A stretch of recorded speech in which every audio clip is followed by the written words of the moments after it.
nome do Pai, do Filho e do Espírito Santo. Amém. Eminência reverendíssima, irmãos no sacerdócio e irmãos em nosso Senhor Jesus Cristo. Primeiramente, convidamos todos para estarem conosco no próximo domingo, dia 1º de dezembro.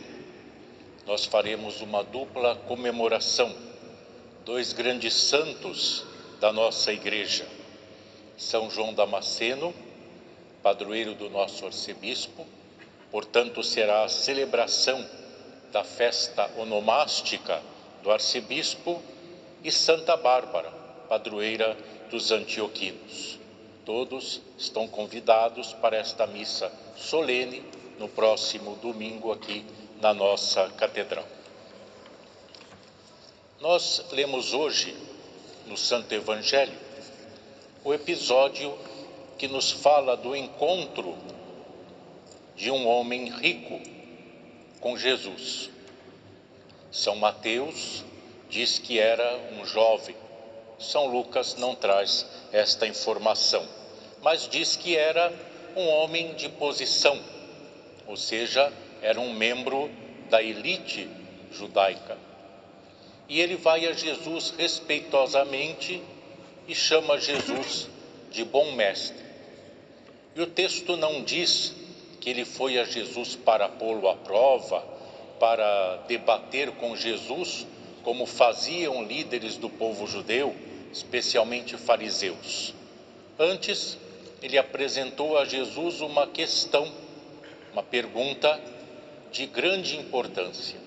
Logo, ele ao menos reconhecia a autoridade de Jesus e perguntou então a ele, o bom mestre, o que ele deveria fazer para ganhar a vida eterna. E Jesus lhe responde apresentando o próprio Deus.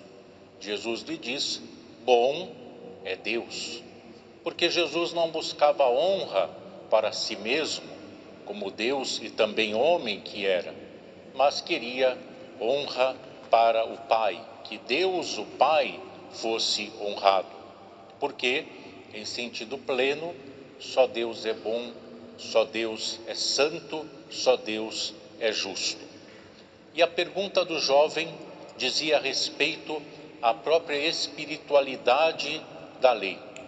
O que fazer para ganhar a vida eterna? Porque este era o caminho da religiosidade judaica para ir para Deus, a observância da lei.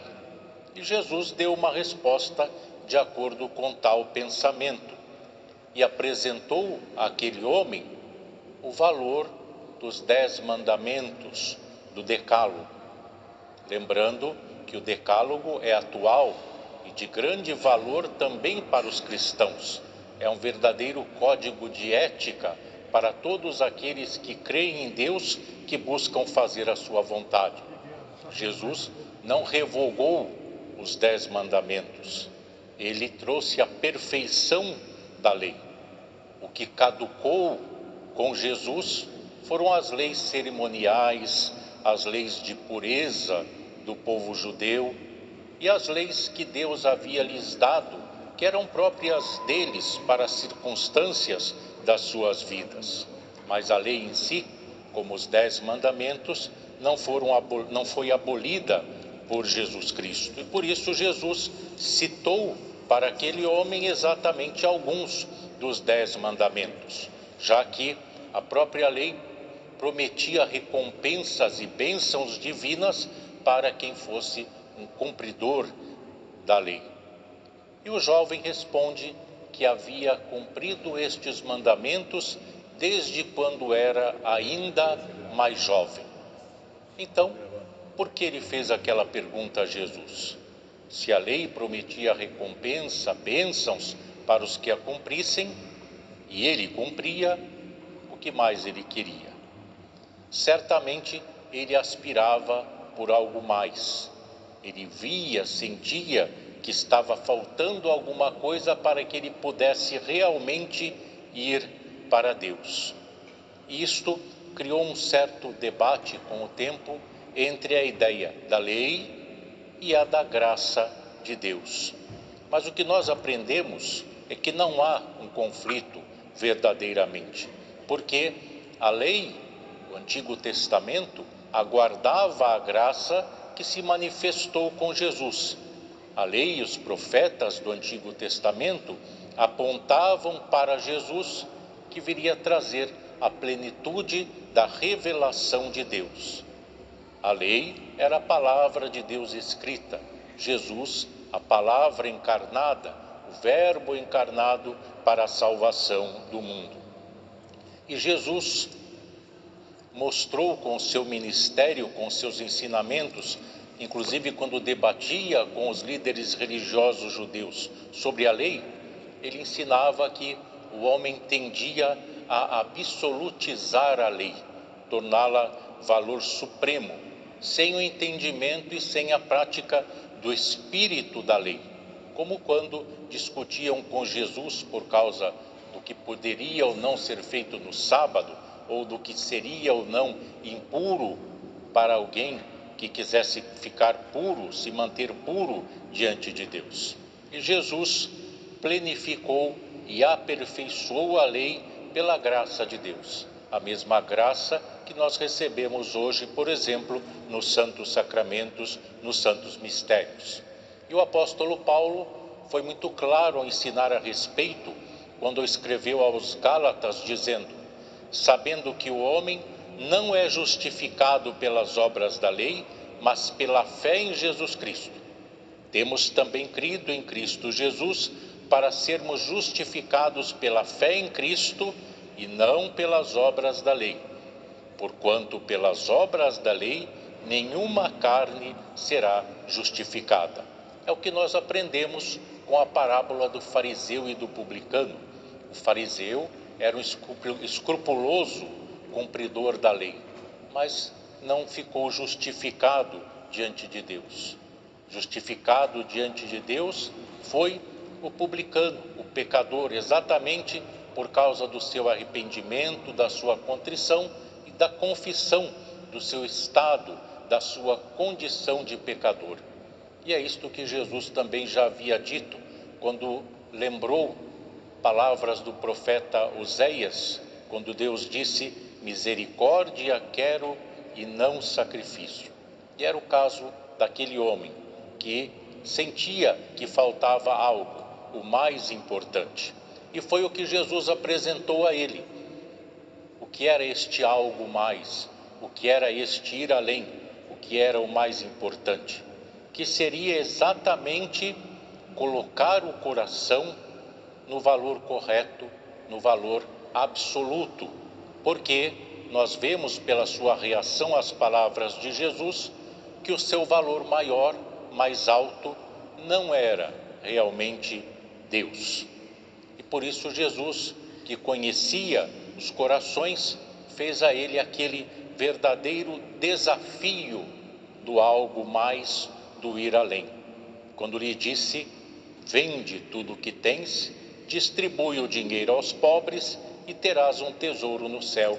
Depois vem e segue. Jesus fez a ele um convite especial, porque Jesus não chamava todos a segui-lo de perto. Nem todos eram apóstolos. Os apóstolos foram 12.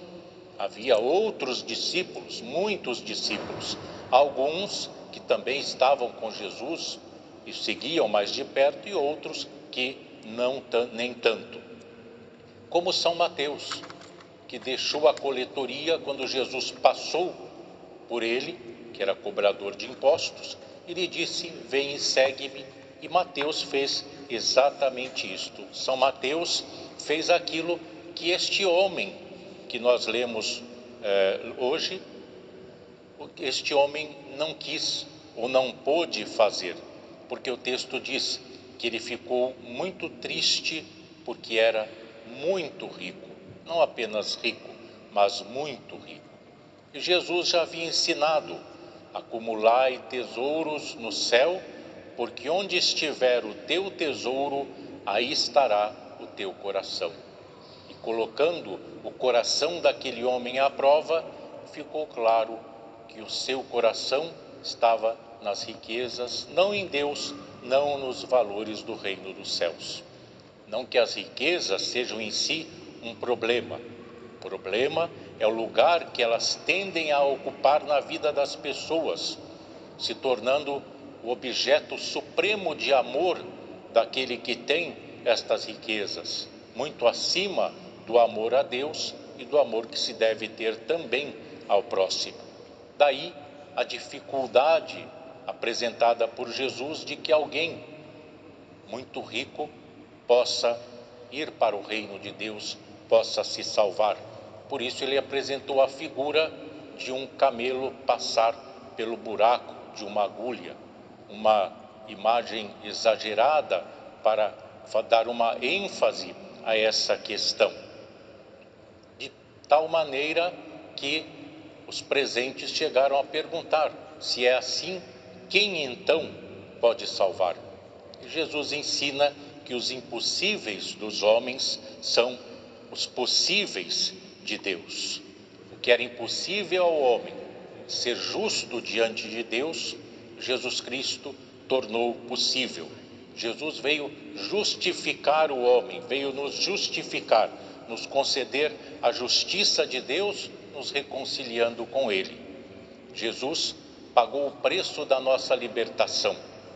Nós éramos escravos, vendidos ao pecado e ao mal, e Ele pagou a nossa alforria, o valor para que nós fôssemos libertos, e este valor foi o sacrifício da sua própria vida, o seu sangue derramado na cruz por amor a nós, e isto Ele fez pela sua graça.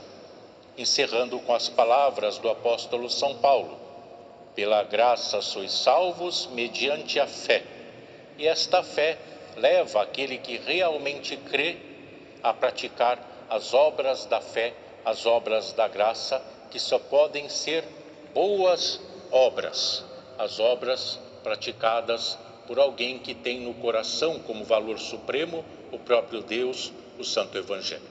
Em nome do Pai, do Filho e do Espírito Santo. Amém.